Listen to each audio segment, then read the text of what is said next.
काटेकी टक्कर असलेल्या to be or not to be या प्रश्नाचा फैसला आता जवळपास लागलेला आहे आणि युरोपियन युनियन मधून 30 वर्षानंतर बाहेर पडायचा निर्णय युरोपच्या जनतेच्या मनाच्या विरुद्ध ब्रिटनच्या जनतेने घेतलेला आहे.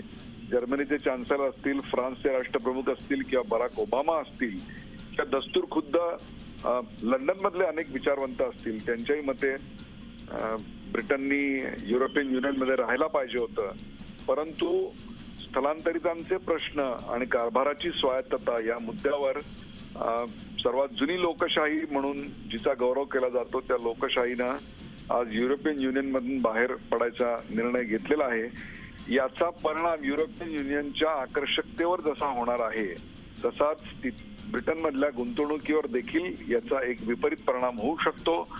भारत आणि ग्रेट ब्रिटन यांच्यामध्ये अनेक ट्रेड रिलेशन्स आहेत, व्यापार उदीम आहे, त्याच्यावरही त्याचा एक परिणाम होणार आहे.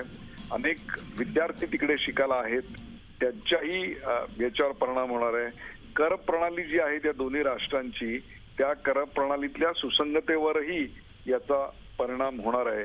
एकूणच व्यापार उदीम, शिक्षण, आयात निर्यात आणि कर प्रणाली या 4 गोष्टींवर खूप मोठा परिणाम आहे. कॅमेरूनच्या मंत्रिमंडळातल्या 16 जणांचा या एक्झिटला पाठिंबा होता, तर इतर अनेकांचा विरोध होता. परंतु युकेची, युनायटेड किंगडमची प्रगती खुंटली अशी जी एक जनभावना होती त्यालाच जनमताच्या कौलात पुष्टी मिळालेली आहे. ही एक ऐतिहासिक घटना आहे आणि त्याचे अत्यंत दूरगामी परिणाम युरोपच्या अर्थव्यवस्थेवर, ब्रिटनच्या अर्थव्यवस्थेवर आणि ब्रिटनशी व्यापार उदीम आणि राजकीय घनिष्ठता असणाऱ्या भारतावर होण्याची शक्यता आता आहे. निश्चितच. धन्यवाद उदय सर दिलेल्या सविस्तर माहितीबद्दल. झी24 तासचे मुख्य संपादक डॉक्टर उदय निरगुडकर आपल्या सोबत होते. निश्चितच संपूर्ण जगभरातल्या देशाच्या अर्थव्यवस्थेवर परिणाम करणारा हा निर्णय आहे.